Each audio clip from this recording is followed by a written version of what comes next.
السلام عليكم ورحمة الله وبركاته. إن الحمد لله نحمده ونستعينه ونستغفره ونعوذ بالله من شرور أنفسنا ومن سيئات أعمالنا. من يهده الله فلا مضل له ومن يضلل فلا هادي له. وأشهد أن لا إله إلا الله وحده لا شريك له وأشهد أن محمدا عبده ورسوله صلى الله تعالى عليه وعلى آله وصحبه وسلم تسليما كثيرا. أما بعد أعوذ بالله من الشيطان الرجيم وأقيموا الصلاة وآتوا الزكاة واركعوا مع الراكعين. সম্মানিত ভাতৃমণ্ডলী, আল্লাহ রাব্বুল আলামিনের প্রশংসা এবং প্রিয় নবী সাল্লাল্লাহু আলাইহি ওয়াসাল্লামের উপর সালাতু সালামের পর আজ শনিবার 22 রমজান 1446 হিজরি মোতাবেক 22 মার্চ 2025 আমরা আপনাদের সামনে ইসলামের তৃতীয় গুরুত্বপূর্ণ স্তম্ভ নিয়ে আলোচনা করব। আশা করি বুঝতে পেরেছেন, ইসলামের 3 নম্বর স্তম্ভ সেটি কি? রোজা। কারা রোজা বলছে একটু হাত তোলেন। রোজা। আর কারা জাকাত বলছে হাত তোলেন।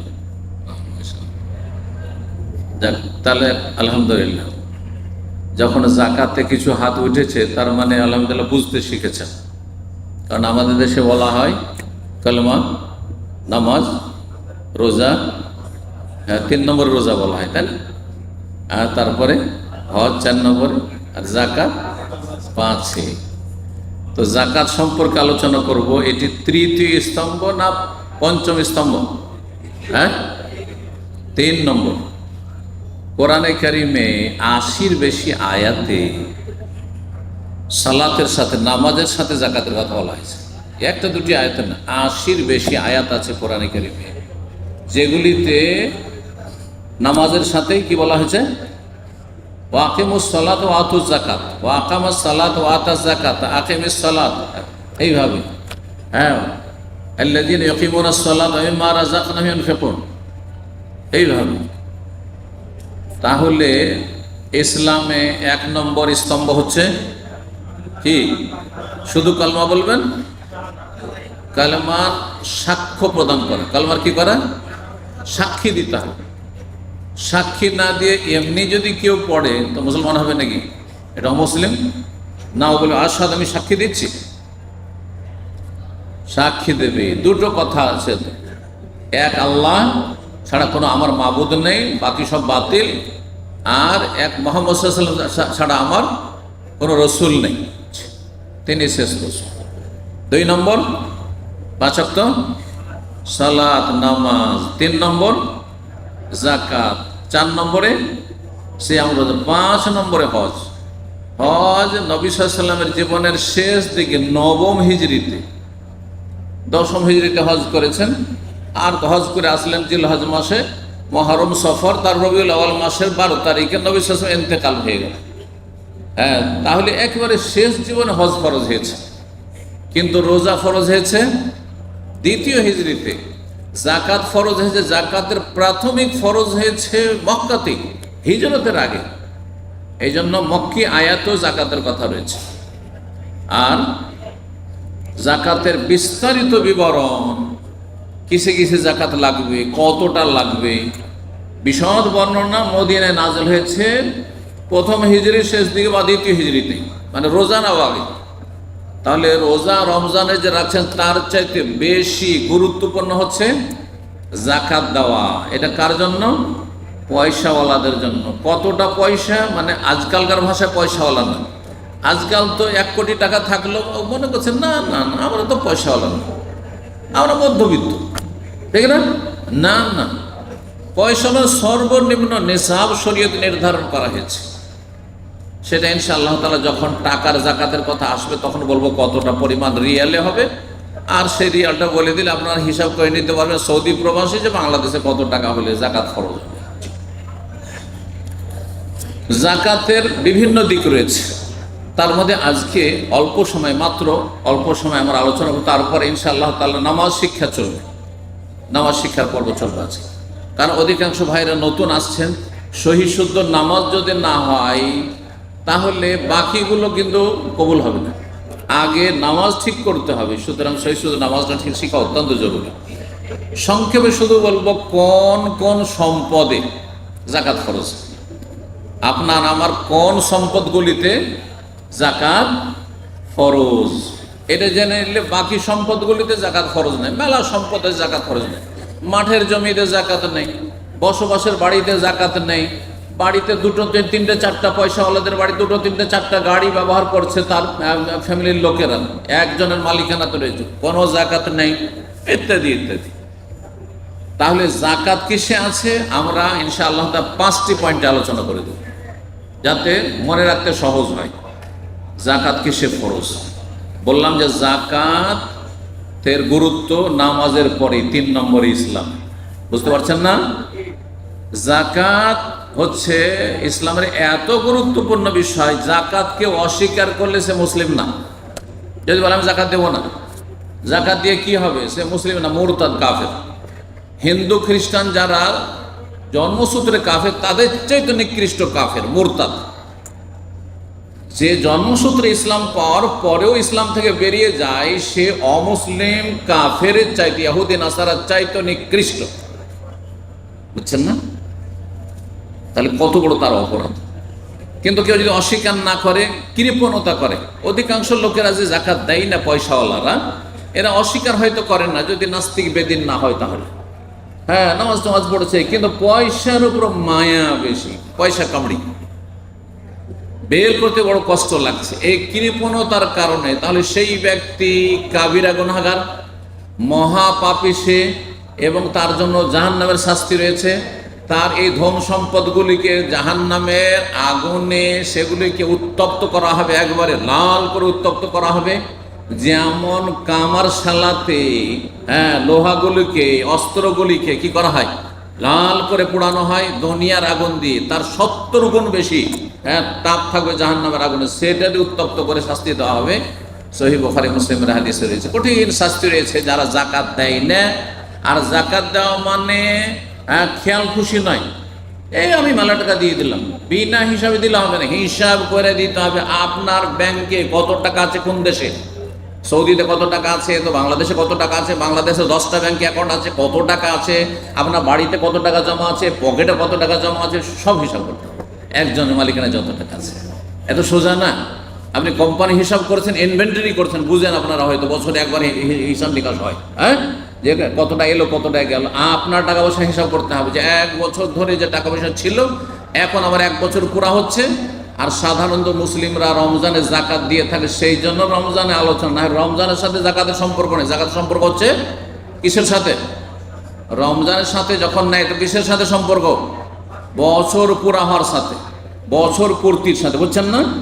আপনার টাকা ধর রমজানের 1 মাস 2 মাস আগেই 1 বছর বয়স হয়ে গেছে, 2 মাস আগে থেকে ফরজ আছে, বিলম্ব করছেন, গুনাহগার হচ্ছেন আপনি। রমজানের জন্য বিলম্ব করবেন, কিন্তু মানুষ আজকাল অভ্যাস বানিয়ে নিয়েছে, রমজানের সাথে সামান্য কোনো জাকাতের সম্পর্ক নেই। ঠিক, তাহলে জাকাত ফরজ কয় রকমের সম্পদে বললাম?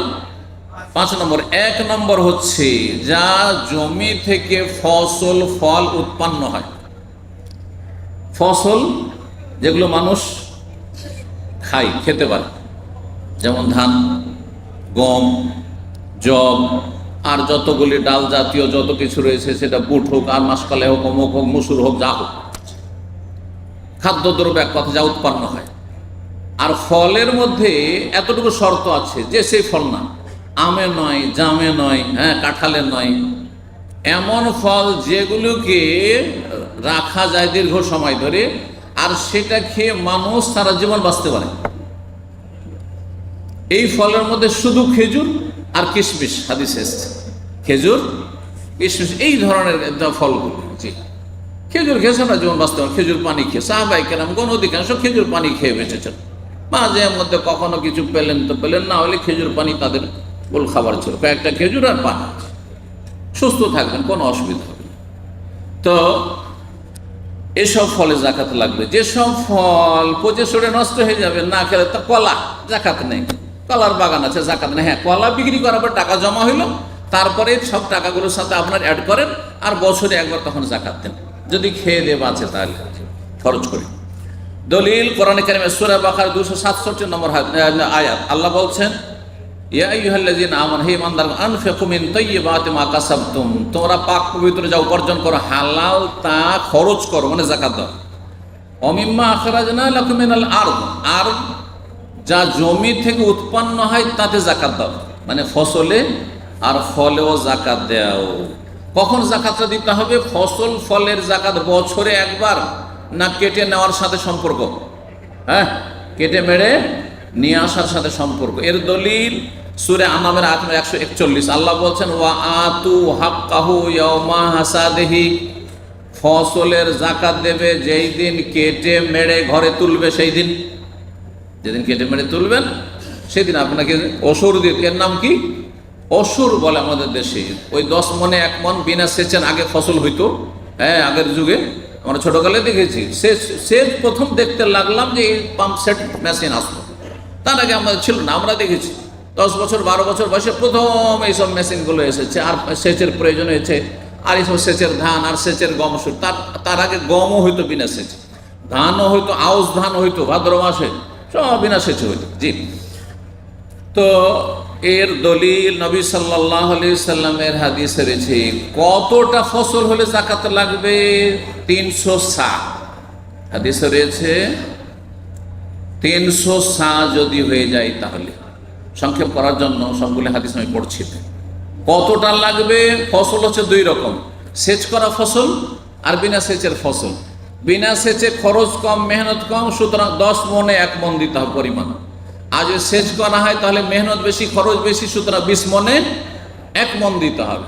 এবার বুঝেছেন? তাহলে কতটা দিতে হবে, কতটা পরিমাণ হইলে আপনি যাকাত দাতা হয়ে গেছেন, যাকাত খরচ হয়েছে, সেটা বললাম 300 সা। 1 সা কততে হয়? কেউ বলছে 2.5 কেজি, কেউ হচ্ছে 3 কেজি। এই ক্ষেত্রে সতর্কতা অবলম্বন করবেন, কারণ 2.5 কেজি করে ধরেন, তাহলে 300 সায় কত হয়ে যায়? 3 আড়িয়ে 750 কিলো। 750 কিলো যদি গম হয়, ধান হয়, তাহলে যাকাত খরচ হয়। কিন্তু যদি 3 কিলো করে ধরেন, তাহলে কত হবে? হ্যাঁ, 300 সা 3 তিরিকে 9, তাহলে 900 কিলো হয়ে যাবে। হ্যাঁ, তো এই জন্য এখানে সতর্কতামূলক বলবো যে 750 কেজি যদি হয়ে যায় তাহলে যাকাত দিয়ে দেন। 2 নম্বর যাতে যাকাত খরচ, সেটা হচ্ছে গবাদি পশু। গবাদি পশু মানে গৃহপালিত পশু, যেগুলোর মানুষরা গোস্ত খায়, ঘোড়াতে না। ঘোড়া যদি ব্যবসা থাকে তাহলে ঠিক আছে, ঘোড়া চড়ার জন্য 2-4-5টা ঘোড়া আছে, ঘোড়ার যুগ, অসুবিধা নেই, ওতে যাকাত লাগবে না। হ্যাঁ, সেটা বাহন আপনার। কিন্তু গবাদি পশু যেগুলো গোস্ত খাচ্ছেন, হ্যাঁ, আর অধিকাংশ সময় চারণভূমিতে চড়ে খাচ্ছে, আপনার ফার্মের গরু নয়, হ্যাঁ, আর ফার্মের ছাগল নয়। ফার্মের গরু, ফার্মের ছাগল হয়, তাহলে 5 নম্বর সম্পদ পড়বে, ব্যবসায়ী সামগ্রীতে চলে যাবে। 2 নম্বর যেটা, সেটা হচ্ছে গবাদি পশু, যেটা কি করা হয়, অধিকাংশ সময় চড়ে চারণভূমিতে খায় দায়, যা এক সময় হইতো। তো এর নেশাব যদি ওট হয় তাহলে 5টি, গরু হলে কে বলতে পারে? কারো জানা আছে? কত? জোরে বলেন। হ্যাঁ, 30, মাশাআল্লাহ।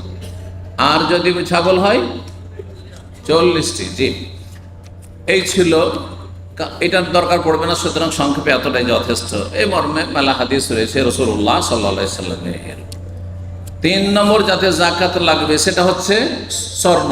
কি? গোল্ড, সোনা।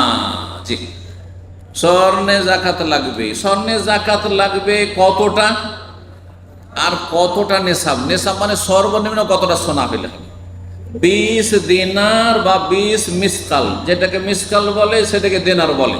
যেমন যেটাকে আমাদের দেশীয় ভাষায় ভরি বলে, ভরি বুঝেন তো, সেটাকে তোলা বলে। অনেকে বুঝে না, হ্যাঁ, তখন বিব্রত হয়ে যায়, একজন তোলা বলছে আর একজন ভরি বলছে, কথায় একই। ওই রকমের দিনার, আরবরা দিনার বলে, মিসকালও বলে। 20 মিসকাল। 20 মিসকাল সমান কত? ভরিতে 7.5 ভরি। কত ভরিতে? 7.5 ভরি। 7.5 ভরিতে কত গ্রাম হয়? 85 গ্রাম। কত? 85 গ্রাম স্বর্ণ যদি একজনের মালিকানায় থাকে তাহলে যাকাত দিতে হবে। এই মর্মে রাসূলুল্লাহ সাল্লাল্লাহু আলাইহি সাল্লামের হাদিস রয়েছে আবু দাউদে, হাত্তা ইয়াকুনা লাকা 20 দিনারান। 20 দিনার যদি হয় তাহলে জাকাত দিতে হবে। কয়টা হয়ে গেল? 3 হইল। 4 নম্বর সম্পদ হচ্ছে চাঁদি। চাঁদির অপর নাম হচ্ছে রূপা। হ্যাঁ, রূপা। জি, এই চাঁদি রূপাতে কি লাগবে? জাকাত লাগবে। এতে নেশাব কত? এতে রাসূলুল্লাহ সাল্লাল্লাহু আলাইহি ওয়াসাল্লাম নেশাব বলেছেন 5 উকিয়া। কত বলেছেন? 5 উকিয়া। 1 উকিয়া 40 দিরহাম হয়। তাহলে 40-কে 5 দিয়ে গুণ দেন, তাহলে কত হবে? তাড়াতাড়ি বলেন অঙ্ক। 200 দিরহাম। 200 দিরহাম নেশাব। হাদিসের আলোকে 200 দিরহাম নেশাব। এতে কত ভরি হবে? হ্যাঁ, কত? 52.5 ভরি। ভরিতে যদি বলেন কত হবে? 52.5 ভরি। গ্রামে কত হবে? 595 গ্রাম। 595 গ্রাম কারো কাছে চাঁদি, রূপা, সিলভার যদি থাকে তাহলে তাতে কি লাগবে? জাকাত লাগবে। এখন থাকলো টাকা। টাকা আর চাঁদি একই জিনিস, কারণ এই কাগজের টাকা, নোট আসার আগে সারা দুনিয়াতে কি চলতো? রূপার টাকা চলতো। আমার দাদা আমলে আমার দাদা গল্প করতেন, কারণ আমার দাদাকে আমি পেয়েছি আর আমার দাদা আমার দাদাকে পেয়েছে, সুতরাং আমার দাদার দাদা পর্যন্ত কিন্তু আমি হদিস পেয়েছি যে তাদের যুগটা কেমন ছিল, বুঝছেন না? তো আমার দাদা বলতেন যে আমার দাদা ছিলেন আজি হিমায়াতুল্লাহ, উনি এক হাজি ছিলেন রাহিমাহুল্লাহ তাআলা। তো তিনি বড় পয়সাওয়ালা ছিলেন, আর তিনি ওই চাঁদির টাকা বই নিয়ে বেড়াইতেন। ক্যাথা বুঝেন তো? ওই যে ক্যাথা বিছানা বিছায়, ক্যাথা, ছোট ছোট ক্যাথা, আর ওইটা দিয়ে একটা ব্যাগ তৈরি করতো আগের মানুষরা। হ্যাঁ, আর ওটাকে বাটুয়া বলতো, ঝুলিয়ে নিয়ে বাড়িতো গাড়ি করে। বুঝতে পারছেন? এইতে করে কালেকশন করতো যাদের কাছে পাওনা থাকতো তাদের কাছ থেকে। তো তখন কিসের টাকা ছিল? চাঁদির টাকা ছিল, রূপার টাকা ছিল। তো রূপার টাকার বিকল্প হিসাবে আমাদের সুবিধার্থে কাগজ করা হয়েছে, কাগজের টাকা। সুতরাং কাগজের টাকা নেশাব সোনায় ধরলে হবে না, গোল্ডে ধরলে হবে না, কিসে ধরতে হবে? চাঁদিতে ধরতে হবে। এতে গরিবের বেশি লাভ আছে। চাঁদিতে ধরলে নেশাব কত? চাঁদিতে ধরলে নেশাব হচ্ছে 2231 রিয়াল। এই বছরের সৌদি আরবের হাইয়াত কেবারিল ওলামা, বড় বড় ওলামাদের, স্কলারদের, হ্যাঁ, সর্বসম্মতিক্রমে ফতুয়া যে এই বছরে যারা জাকাত দিবেন, কারো কাছে যদি গোটা বছর ধরে 2231 রিয়াল থাকে তাহলে জাকাত ফরজ তার উপর। এখন বাংলাদেশি টাকা হিসাবে 2200 রিয়ালে কত হবে? হ্যাঁ, 70-75 হাজার, বেশি হবে না, 70-75 হাজার টাকা। 70-75 হাজার টাকা মাত্র আছে, তাতে জাকাত ফরজ হবে। কিন্তু যদি বলেন আমি স্বর্ণে নিয়ে যাব আর সে 7.5 ভরি দাম ধরবো, তাহলে কয়েক লাখ টাকা হয়ে যাবে, তাহলে গরিব তো বঞ্চিত হবে। আর তারপরে স্বর্ণের টাকা কোনো যুগে তেমন চলতো না। জি, কয়টা হয়ে গেল? 4টি হয়ে গেছে, তাই না? 5 নম্বর সর্বশেষ ব্যবসায়ী সামগ্রী। দোকান আছে, হিসাব করে মুদিখানার দোকান, আপনার দোকান আছে, জুতার দোকান আছে, আপনার অন্য কোনো দোকান আছে, আপনার গাড়ির মালিক, এই যে কোম্পানিগুলো, টয়টা, অমক তমক, হোন্ডা, এইসব যে যাদের শোরুমের মালিক যারা, তাদেরকে জাকাত দিতে হবে। আশা করি বুঝতে পেরেছেন। আল্লাহ যেন আমলের তৌফিক দান করেন, গুনাহ খাতা মাফ করেন, এবং এই জাকাতগুলি ঠিকভাবে হিসাব করে যারা জাকাতের নেশাব হয়েছে তাদেরকে আদায় করার তৌফিক দান করেন, এবং আল্লাহ রাব্বুল আমাদের জান্নাতুল ফিরদাউস দান করেন। জাযাকুমুল্লাহু খাইরান ওয়া সাল্লাল্লাহু আলা মুহাম্মদ ওয়া আলা আলিহি ওয়া সাহবিহি আজমাইন।